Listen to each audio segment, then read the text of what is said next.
Very good morning, children. Hope you all are doing well. Today we are going to study history of class 6. So all of you please open topic Chandragupta II.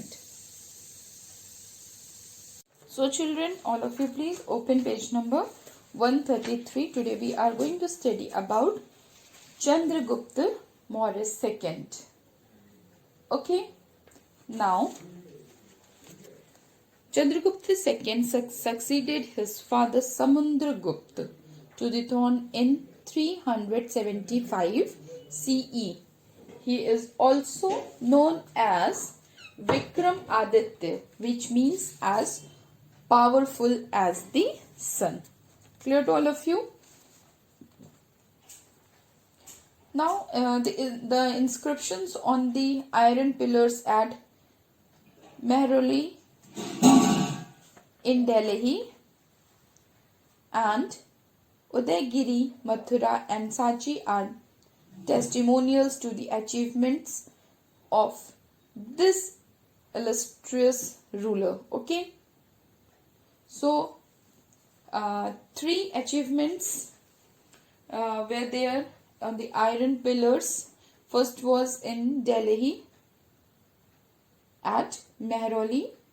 Next was at Mathura, in Udaygiri and Sachi.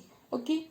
Now he defeated the Shakas who ruled over the ports of Malwa, Gujarat and Saurashtra and thus became very powerful. Okay. Now by marrying his daughter to the Deccan king, who Chandragupta II married daughter to the Deccan king, he formed a strong alliance with the Vatakas. Okay.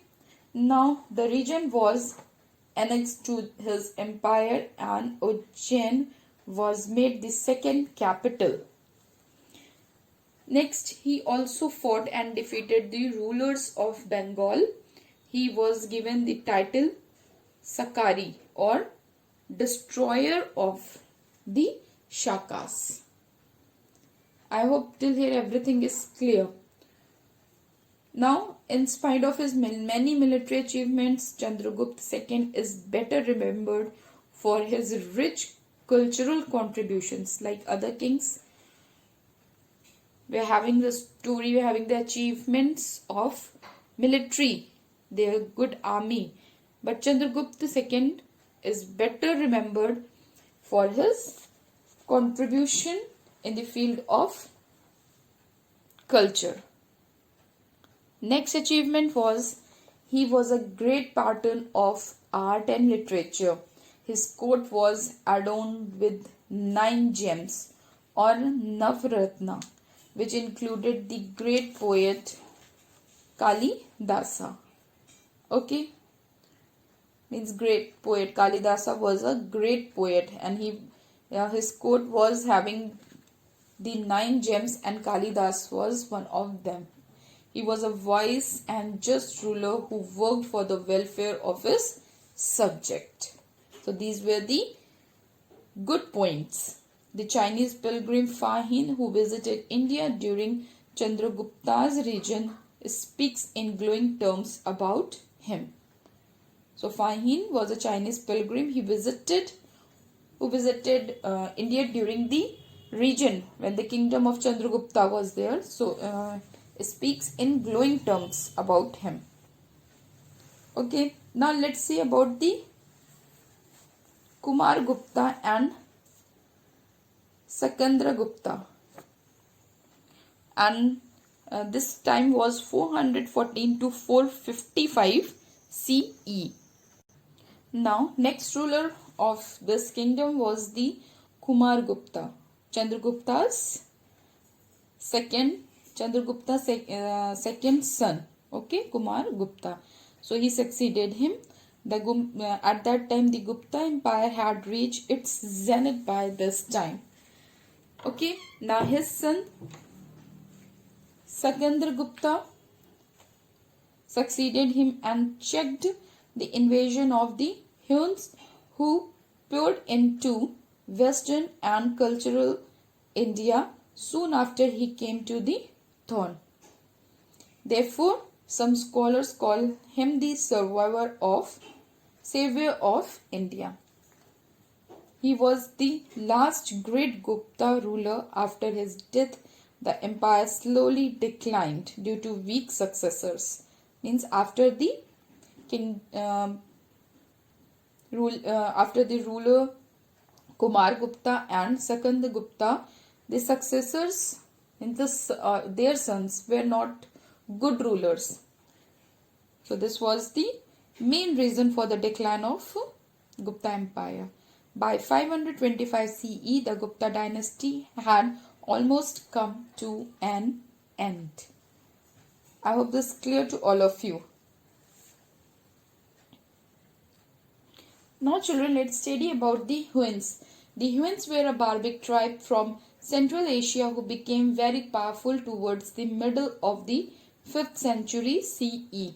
Hearing about the wealth of Indian subcontinent, the Huns invaded several times. The first invasion took place in 458 CE, although Sakand Gupta repulsed the attack. The continuous attacks weakened the army and finally the Huns wrested Punjab and Kashmir from the Guptas.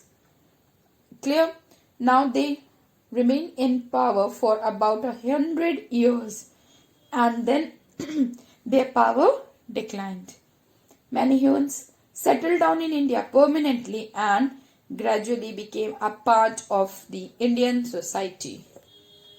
Okay, so at the time when Sakandagupta was the king, the Huns attacked many times on the region of the Gupta Empire, and this was the main reason for weakening the Gupta army. And finally the Huns captured Punjab and Kashmir from the Guptas. I hope this is clear to all of you. Now let's see the Gupta administration and law and order.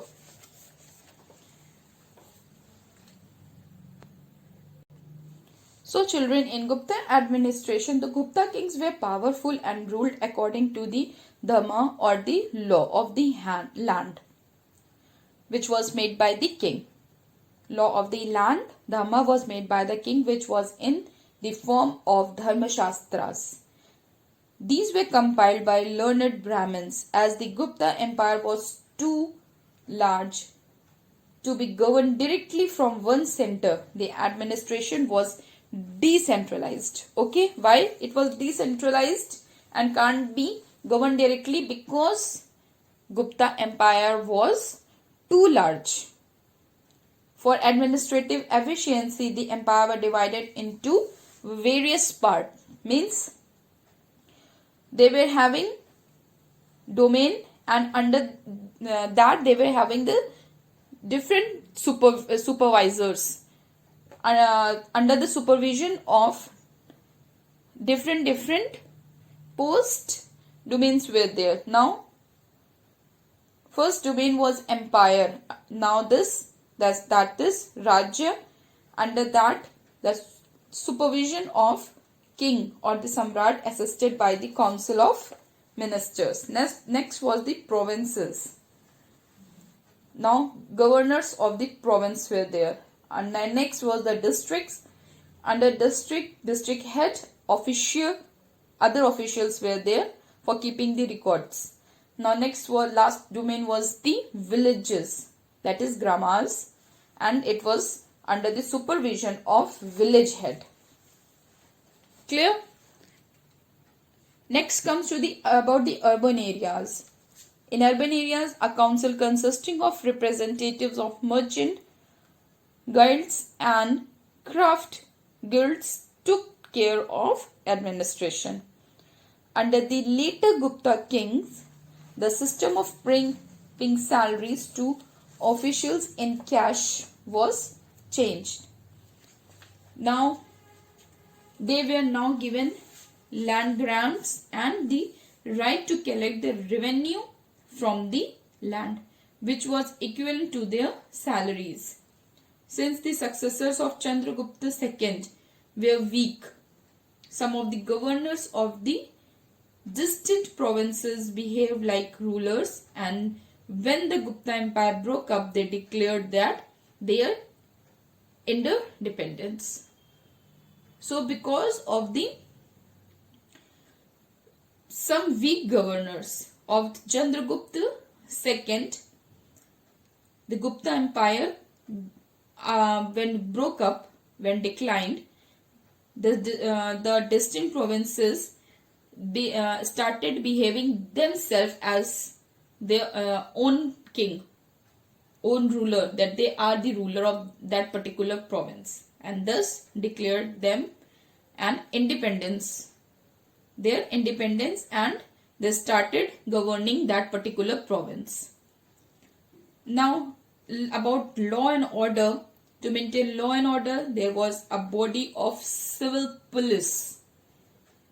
An official called Mahadhanayaka assisted the king. Justice was given in accordance with the law of Manusmriti. Afterwards, punishments were also there, but they were generally mild. Even Fahim mentioned this fact in his writings. I hope everything is clear till now. Now let's see what was the life of the people of that time. What about the society? So Fahim speaks in glowing terms about the society during the time of Guptas. However, he mentions the caste system too, which became rigid, and practice of untouchability was widely prevalent. Okay, this was the minus point in the society, that practice of untouchability was there.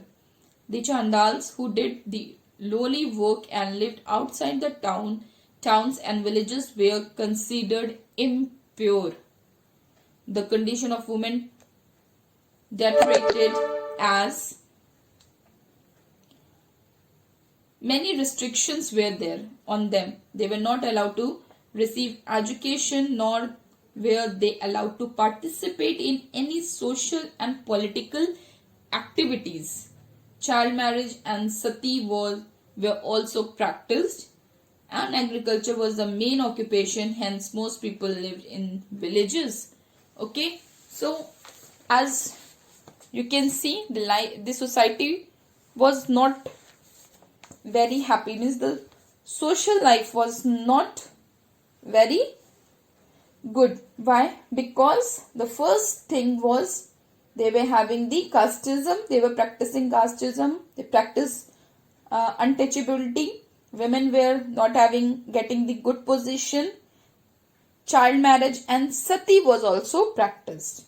Okay, now children, go through each and every line till here. If you find any problem, you can ask in the live classes. Now, in the next class, we are going to study about the religion, trade, literature, art and architecture, about the Gupta Empire. Okay, thank you.